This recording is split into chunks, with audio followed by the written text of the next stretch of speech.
All right, guys. So we're going to talk about time management today. Time management is always a good thing to talk about.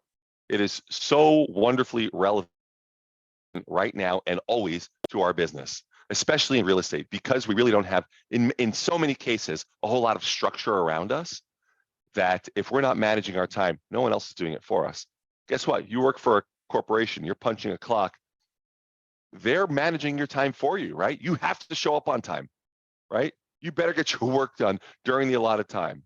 You go for lunch, you go back to work, you clock out, right? Time management. There's a manager, or a supervisor overseeing you in some other organization, making sure you're being productive and making sure you're being profitable for the company.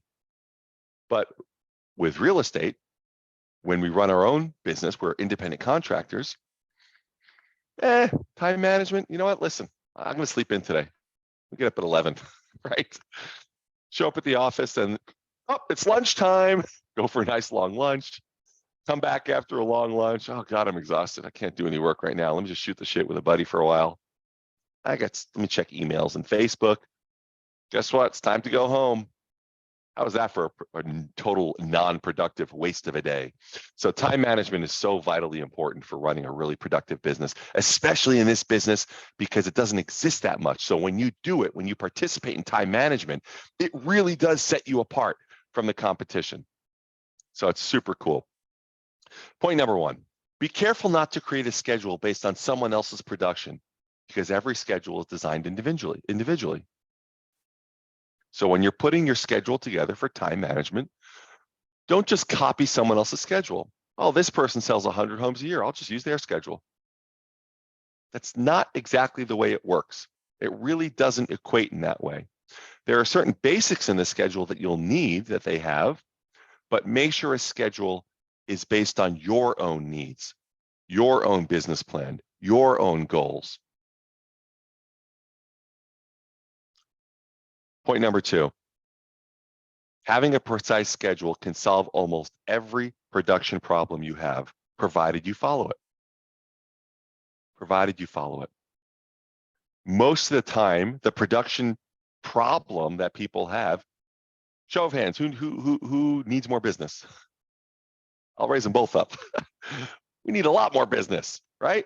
Everybody wants, we need more business. We're hungry for the business. Well, guess what? If we don't have a precise schedule that we can follow, we don't have a clear path. We don't have a direction. It's our GPS to success in so many words. So it will solve your production problem just by having a schedule and actually following the schedule. It gives you a plan to follow every single day. What's on that schedule? We'll talk about that soon. Next point, number three, treat your business as if it were a real job, which makes your schedule easier to follow. Anybody had a real job before real estate? When I mean a real job, like you're punching a clock or getting a paycheck, right? Did you have to follow a schedule? Or did you just show up whenever the hell you felt like it and went home whenever the hell you felt like it? No. Treat this business like that one. And then it makes it much easier to follow. Next point, if you limit the amount of time that you work, you force yourself to be more effective in the time that you do work. You give yourself 3 days to finish a task, guess how long it'll take you? You'll use up all the time. Was that 5 days? There you go, Joe. Give yourself 3, it'll take you 5. You give yourself 3 hours, you'll get on it and make it happen. You give yourself 30 minutes. Anybody ever notice how productive they get the day before they're going on vacation? You have to get it done. There's a deadline. There's a time. Like, no, I'm not worrying about this crap on vacation. I'm getting it done today. And all of a sudden, you get extraordinarily efficient. Limit the amount of time you work. Then you force yourself to be more effective. You know what the challenge with most real estate agents is? They work 7 days a week. They don't know how to put any limitations on their time, to be respectful of their own time. And therefore, there truly is no urgency to be productive.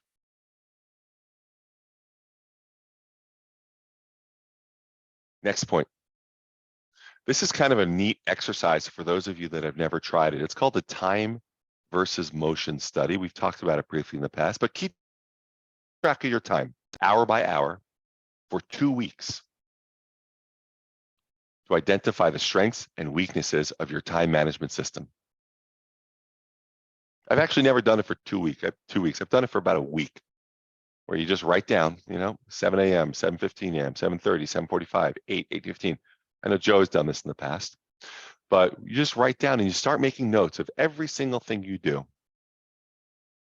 And what it'll do is it'll do two things, actually. Number one, you will identify really where the holes are in your schedule. And number two, you will actually be more productive, because when you're writing something down, you're just more present and more focused to whether you're being effective or not. So one thing that you do is you do these time blocks. You write down, okay, prospected. This time block, checked emails, talked to a client, had lunch, did my role play, practiced scripts, screwed around, did nothing, did more prospecting, did lead follow-up, went an appointment. What you can do is then you can take that schedule at the end of the day you filled in and do a little audit, do a little assessment. Take a highlighter, maybe take a green one and a red one, right? And highlight that time that was income producing activities in green and non-income producing activities in red. See what that schedule looks like. How much green as opposed to red is there? Or is the whole damn thing red? Mike Ferry says we should spend up to 75% of our day on income producing activities, which is following the plan. The plan, P for, in plan, P-L-A-N. P is for prospecting. L is for lead follow-up. A is for going on appointments. And N is negotiating contracts. If you spend 3/4 of your day following the plan, your business will grow. End of story, game over. That's it. That's all you need to do. 75% of your day following the plan. 25% of your day on everything else. The plan is income producing activities, and the 25% is income servicing activities. Working on a file, sending emails, managing DocuSign, working on your social media, other stuff. Now, the thing about following the plan is it happens in that order.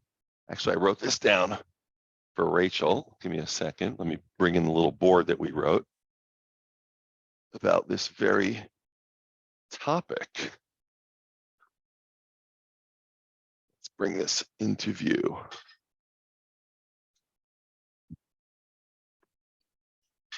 Whoops. Is that visible for you guys? Let's move it over. If it's not, I'll point and talk. So essentially, prospecting, lead follow-up, going on appointments, and negotiating contracts. So ultimately, guess what? If you don't prospect, you have no leads to follow up on, right? If you have no leads to follow up on, there's no appointments that you're going on. It works in this order. And if you have no appointments that you're going on, there's no contracts to negotiate. So this isn't a kind of a progressive order. The beautiful thing about this is that it really prioritizes what you should be doing. If you don't have any current listings or escrows or anything that you're negotiating, take that off the list.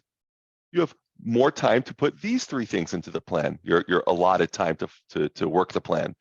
If you don't have any scheduled appointments to go on today, good. You're going to spend most of your day doing prospecting and lead follow-up. And if you're new and you don't have any leads to follow up with, all you do is you spend all day prospecting. It's literally that simple. Now, who are you going to prospect? For Rachel, we wrote down 2 things here.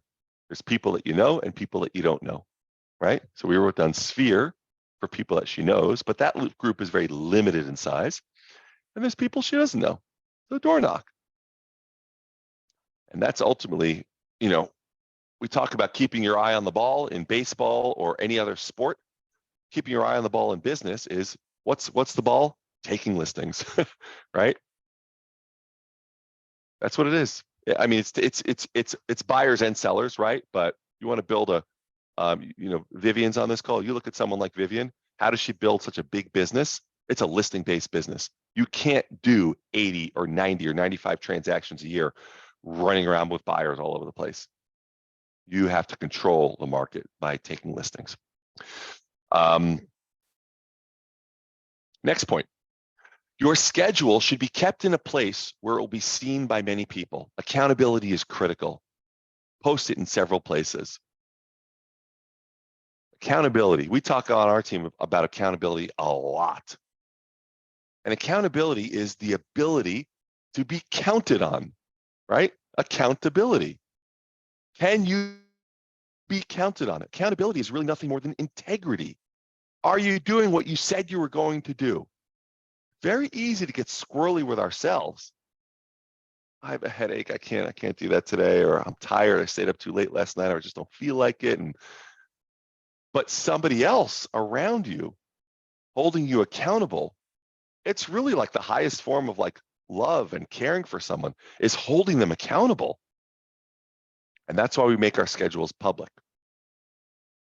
During this time, I'm going to be doing my prospecting. From 9 to 12, I'm on the phones, right? And you make that public.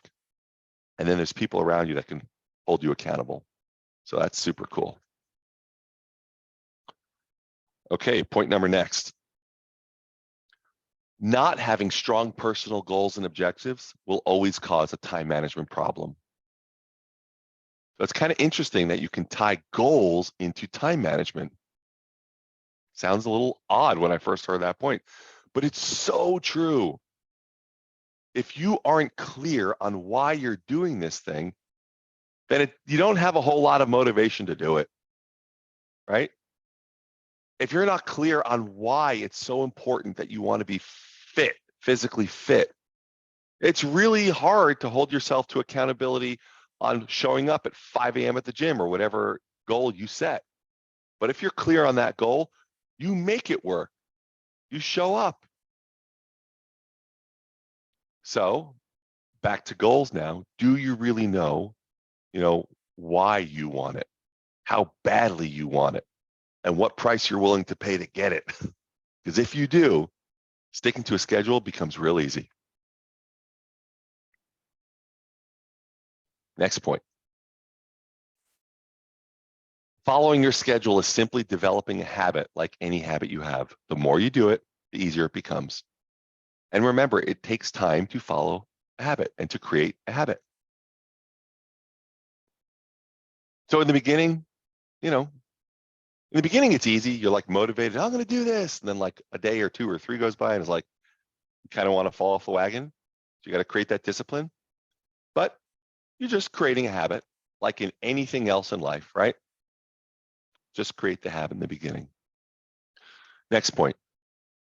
This might be a very foreign point to some of you.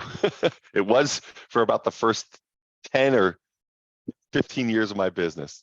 Remember that working 5 days a week is normal. Working 7 days a week is abnormal. Probably the first 10 years, maybe I probably was working 7 days a week. Yeah, I probably was. I know I was. That's not normal. So I don't want anyone to think that is a necessity to work 7 days a week. Now, if you just have this drive inside, Joe likes 6 days a week. I will base it, you leave it up to yourself, but just be clear that burnout is a thing, right? Burnout is a real thing. So that's the importance of time management. It really, really is. You can work a lot, you can work effectively, but part of your time management system, part of your schedule is some time to recharge and in a way that suits you. And that's a personal thing. So you can work on that. There's 3 segments to a typical day. There's the morning routine, which is prospecting time. There's the afternoon. So let's say after 12, which is like lead follow-up, previewing property, pre-qualifying buyers and sellers. And then the late afternoon or early evening is appointment time. And once you kind of get those categorized, it really helps to keep yourself on schedule. That's how I always did my schedule. Up till noon, prospecting time. That is golden. Don't touch it. You treat it like an appointment. If I didn't get it done early in the morning, I just wouldn't get it done. And so I knew how vitally important it was. Afternoon, preparing for appointments, lead follow-up, doing CMAs, all that stuff. And then 3 o'clock on, it was all about appointments.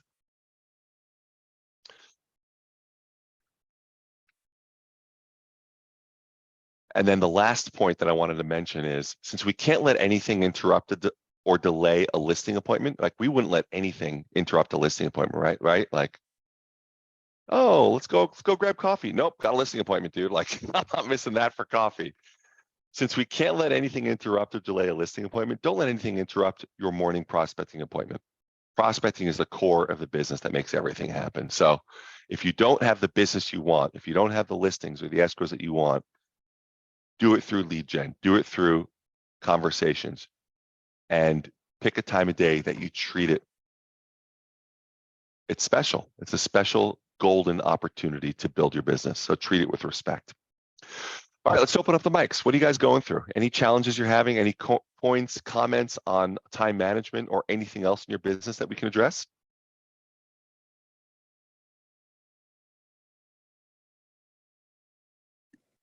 I'll share. Go for it, Vivian. I'm really struggling. Superstar. What are you struggling with?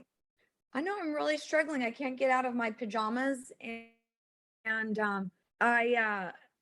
I'm so depressed over the fact that I went from super, super busy to not busy.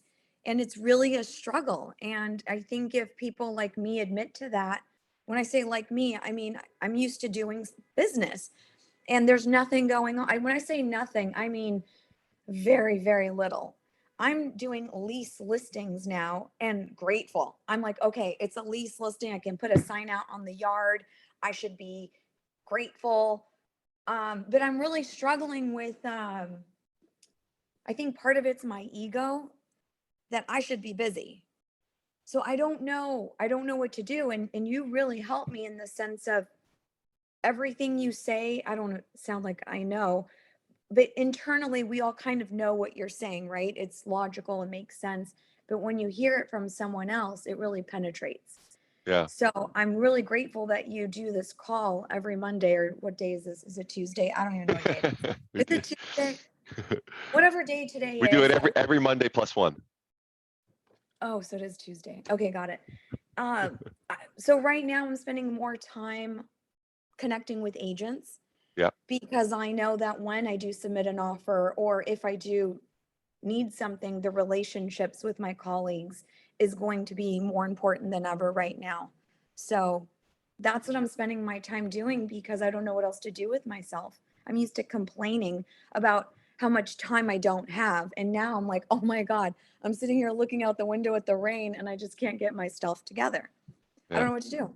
Yeah, I feel you. I feel the same way, 100%. Anybody else feel the same way? This is, yeah, I'll tell you what, I'll share what do I have a perfect answer? No, but I'll just share what comes to mind and we can all share what comes to mind. This is 100% common. You know, we just were down in San Diego for 2 days with the Fast Forward event. And this is a room full of truly the best producers in the country, people doing a ton of business. And they were all saying the same thing, that business is down, that there are less transactions. And guess what, guys? When you're someone that does a ton of business, your expenses are much higher. So you don't think they got it figured out just because they do, 50 or 100 or 200 or 500 transactions a year. Because, when your expenses might be $3,000 a month, theirs could be $300,000 a month. So it's stressful for everybody when business slows down. I'm absolutely having a level of stress. Our board is empty. You know how many listings we have right now? One, and it's overpriced. We got one overpriced listing. I'm like, holy shit, the board is empty. So what I'll tell you what my mind goes to, and this is I'm coaching myself every day on how to get my head screwed on straight. It is so easy to have your head go in the gutter, first of all, right? So I will not allow that to happen. What I tell myself is I actually love the fact that business is slow right now. I love that the market is tough right now. Like, bring it on. And the reason is because I know that I can pick myself from my bootstraps, and I have proven to myself over 20 years that I always land on my feet. That I'm not somebody that is just gonna like shrivel up and die and get out of this business. I burned the boats a long time ago. I have no options, and I'm going to make this thing work. And the fact that it's challenging means that it equalizes the playing field for everybody. In other words, it's challenging for the whole industry. So this is a real defining moment. Who is going to have the balls, the guts, to pick themselves up and say, I'm not going to let my head go into the sewer, and I'm going to double down on my gratitudes every day. I'm going to double down on my affirmations. I'm going to double down on my reading. I'm going to double down on my meditation. I'm going to double down on my exercise and caring for myself. And I'm going to double down on my goddamn prospecting. I'm going to talk to twice as many people. Like, okay, where's my source of business, my past clients, my center of influence? Let me do a better job than ever in talking to these people.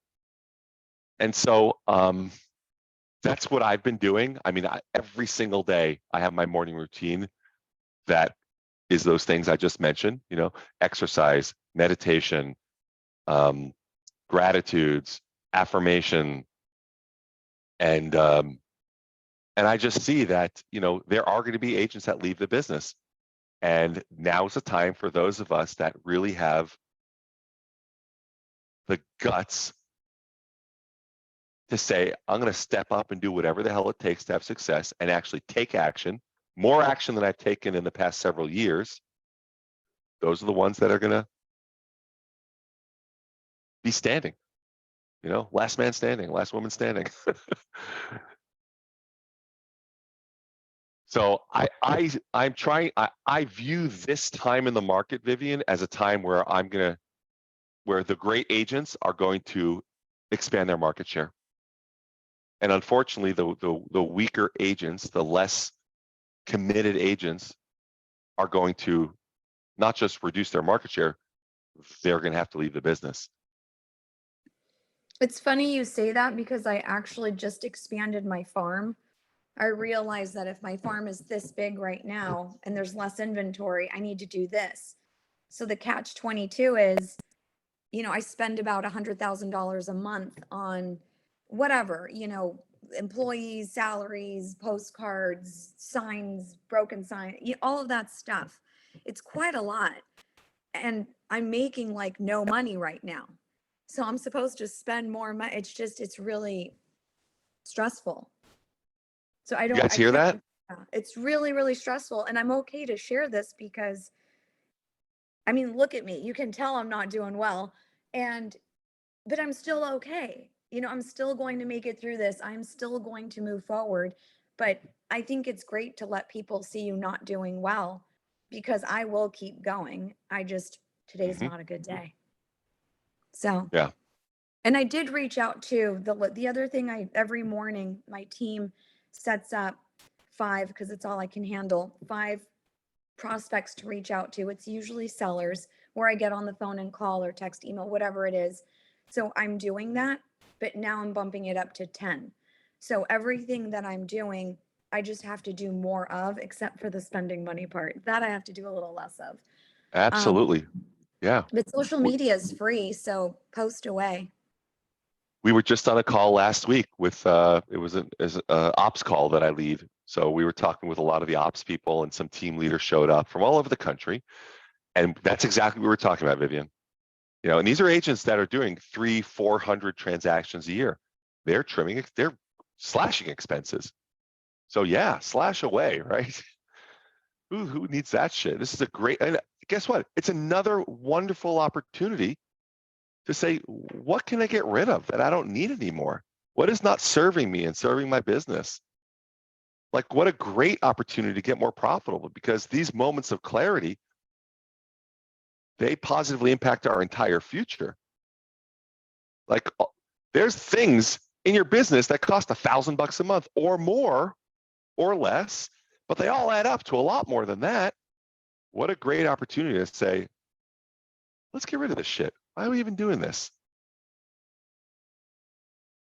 So yeah, I love that you doubled your output, and that doesn't cost anything. That's awesome. Go ahead, Phil. By the way, I'm going through the same thing, and I'm like resorting to leasing, driving like 50 miles, like investing in things I've never invested before. But I have a problem as a recent. About 9 or 10 homes I inquired, all multiple offers. There's no inventory. Everything like condos, 100,000 over asking. $2.8 million homes are going 200 over asking, and that's a problem that I have. Now that I have the buyers and willing to put an offer, which 3 months ago would have been great. Now there's a problem, that I have to compete again. We were just talking about this, Sean and I, right before this call. He wrote an offer last week on a property in Torrance for $1.7 million. And they had what, 5 offers, Sean, I think it was, right? 7. 7 offers, yeah. So he didn't get it. His buyer wasn't willing to step up. So there's 2 options that we talked about. One, you can just get down on yourself. God damn it, I didn't get the deal accepted and stuff. Or you can use that to absolutely springboard yourself to say, you know what, I'm going to find this guy a goddamn house.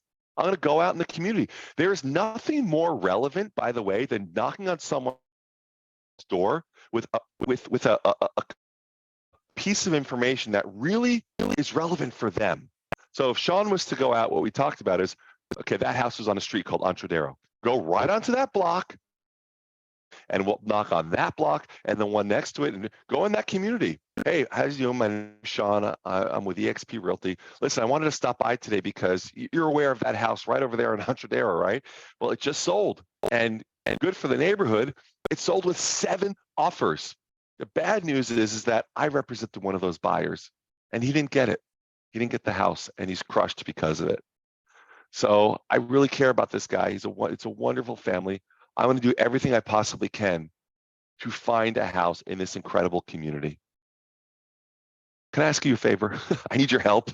Who do you know that is looking to buy, that's looking to sell their home in this community? Is there anybody you can think of? No? I so appreciate you thinking about it.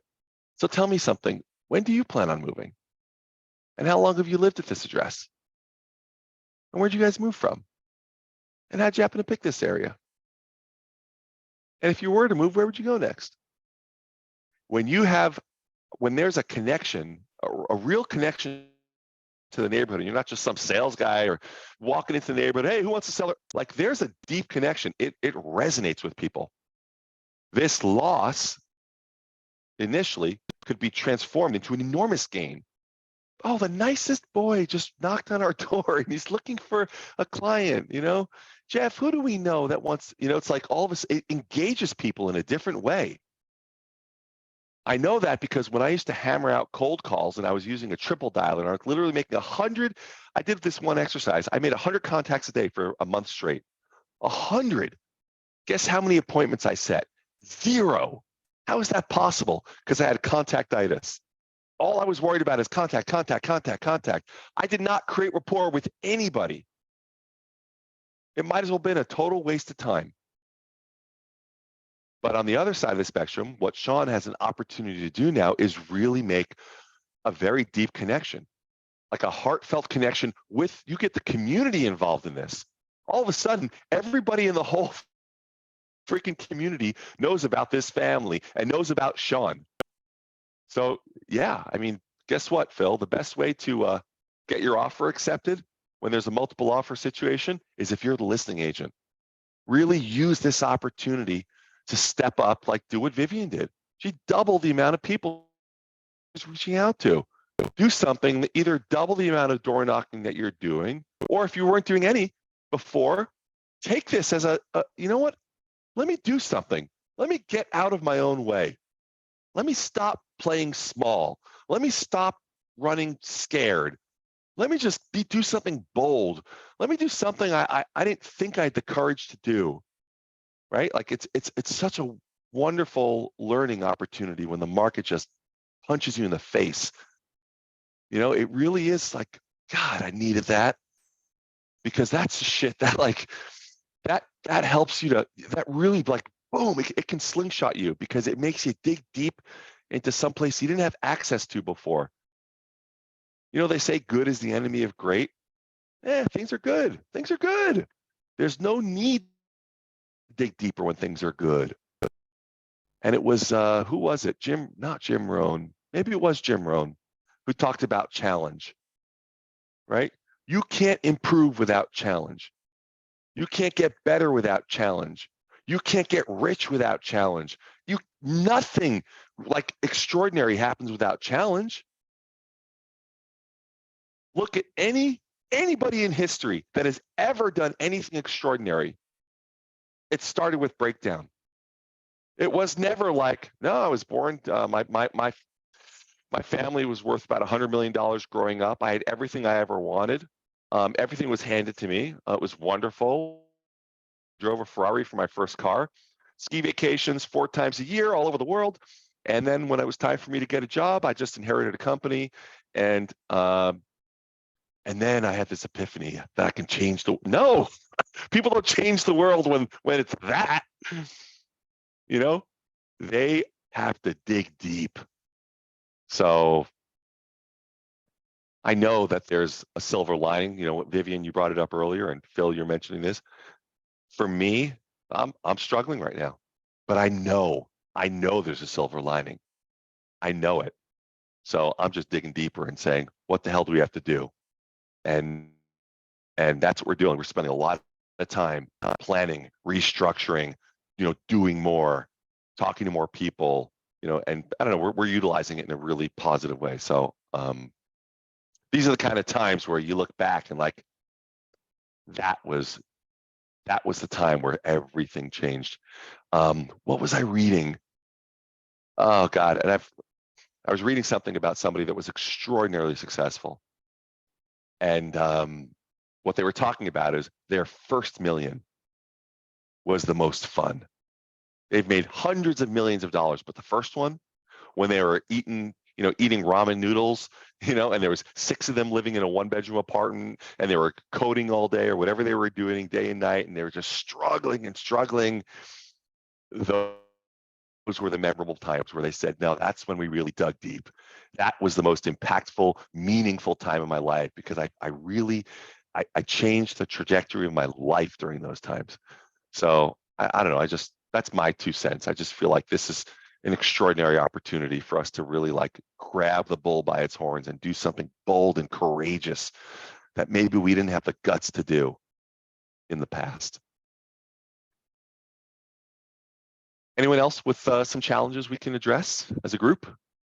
Aaron, I just want to say what I've found is, and I've been around probably as long as you, at times like this, like for somebody like Vivian, I find if I find something community-based, coach a team, organize a beach cleanup, get your name out there. Like I realized the same thing we're all talking about a couple of weeks ago. And I said to my wife, you know what, we're going to foster another dog because I got the time. And I might as well, use the time to do something good. And oh, by the way, all these, the people from the animal rescue are oh, hey, Butts, he's a hell of a guy. He rescues the dogs, and it put your name out there in the community and maybe a little bit better, more positive light. If you're doing something for others.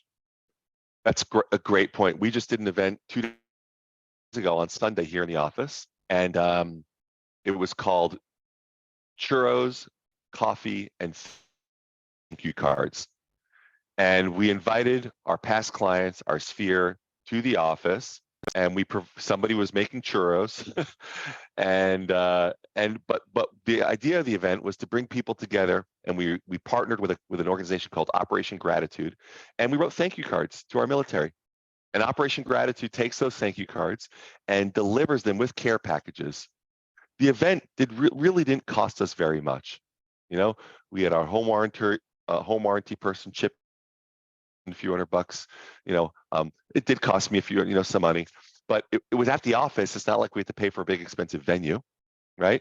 So we were able to do an event. Listen, you don't have an office? Use my office. I couldn't care less. You want to do something charitable for your community? Use my office, right? Now we're going to be working on a food drive. Does that cost any money to do a food drive? No, but it's a wonderful reason to reach out to the people that you participate with, like Dave was saying, and move the needle in a yeah.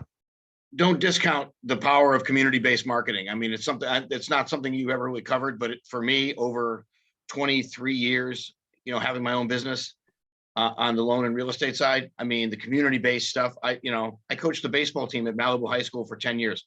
I still get calls every year from the parents, and now at the point now where the kids are to the point where they're buying property. It's really important, I think, to do community-based stuff. It makes a big difference just in terms of getting it, because it's free. Like Aaron said, you can spend all the money in the world on advertising in the Beach Reporter every week. I mean, I used to do it every week, and that was money that I would honestly tell every one of you that I threw into a hole. I never got a damn phone call off it, but stuff, the teams I've coached, the beach cleanups, the scout troops, that stuff at times like this, when you're not that busy, can make a big, big difference. Yeah, I'll share with you actually, Dave, along those lines. So my friend Jeff Highland, who's there's a Jeff Highland here in LA, but my friend Jeff Highland, he's the top agent in Prescott, Arizona, does 400 or 500 deals there. So just crushes it. By a long shot, he's a top agent. And we were on a call the other day, and he says, when's the last time you bought a car? Do you remember the exact amount that you paid for that car to the penny? Most people are like, well, no, I think it was X number of dollars, 100 grand, 60 grand, whatever. Doesn't matter, whatever the number, I was about that. But do you remember if it was a shitty experience or a great experience? Yeah, that I remember, right? Joe remembers it to the penny. Joe, you're an oddball, dude. I only remember it because I told him I don't want to spend a penny over $50,000. And the guy writing up this stuff paid the $1.03. Well, there you go. Joe is unlike most people. But yes, I am odd. Yeah, so he agrees with that statement. But so we were on a mastermind call, and Vicky in our group, she was like, "Yes, I remember. I don't remember what I paid. I remember the experience. It was shitty. I was there for two. They lied to me. Blah blah blah." And Jeff says, "No, I remember my guy that I go to. I bought 3 cars from him in the past because it's always a great experience. I'll go out of my way to work with that guy." Point is, nobody remembered exactly what they paid, but they absolutely remembered the way they felt. So when Dave talks about community marketing and doing something that's going to help the community, that's what people are going to remember, the way they feel, how you participate with them, with the community. So use this as, how can we improve? There we go, Dave. Very cute. So we can, how are we making people feel? Do they really, what do you think people care about when they're buying or selling? Oh, the price they get and how long it takes. No, they don't actually. 5 years later, they're going to remember the way you made them feel. So this is a perfect time to really kind of double down on how effectively we're communicating with our database, with our sphere of influence. Good man, Joe. Very good in the chat. So yeah, that's another thing. Dave mentions community-based marketing. Perfect. All right, guys. Thank you all so much for your participation. I really love collaborating with you guys, and make it a powerful, powerful week. Go do something. Get out of your box. Do something bold. Have some fun. Foster a dog. Everybody on this call, I want a new dog on this screen 1 week from today. Actually, funny story. Can y'all hear me? Yeah. Cool. I just got a text. I was at a tire shop last week where a stray was dropped off, and I contacted my friend who's part of a rescue organization. I just got a message today that the dog that that we had found just got a foster home. So very excited, very happy. So yes, I can't foster a dog with my rental agreement, but I hope to find a foster home. Well done. That's perfect. Phil's got his doggy in the screen. Perfect. Aw. We digress. We're changing the format of the call. All right, guys, go crush it this week. Really have some fun and keep your head strong. Protect your mindset. Take good care.